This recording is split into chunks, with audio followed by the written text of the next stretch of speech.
Hi, I'm James A. Jones. Welcome to Spartanburg. What I love about my city here in Spartanburg is when we come together and collaborate with businesses and local folks, we can build and do great things. Some of our new arrivals and new residents, they're going to have a great time here.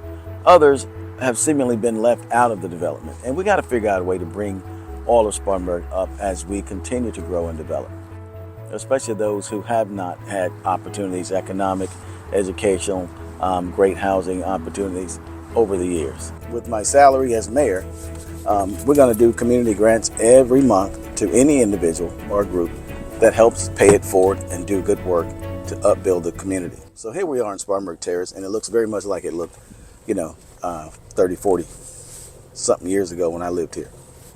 For over 20 years. Not a whole lot has changed, and when you come to a lot of these developments, Spartanburg housing, you just see cyclical spirals of economic kind of depravity in a lot of ways, and people don't really get out of that cycle. As mayors, my focus is on four things. That's my acronym. Y, youth empowerment and development. E, economic opportunity with an equity lens, just as we've talked about. We can't have 10% of the people taking 90% of the opportunities. I'd like to see 90% of the people taking 100% of the opportunities.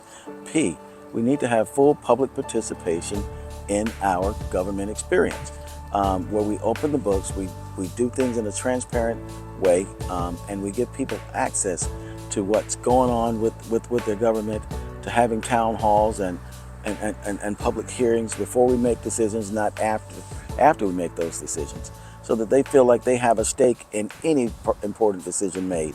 And the last P, public safety and security.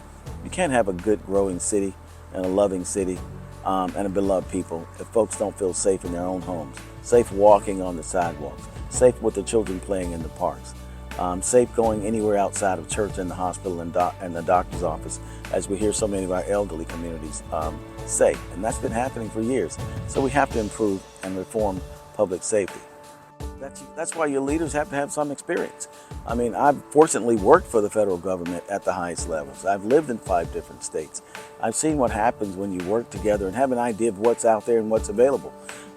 Whether they be federal grants to kind of do some great projects here, or opportunities with immigration, investment, not enforcement, investment, because there are literally billions of dollars that are available for towns like Spartanburg. So we have to have innovative leaders who are willing to go outside of the box to figure out a way to provide additional resources and opportunities for our people beyond just, increasing the taxes on local homeowners and residents.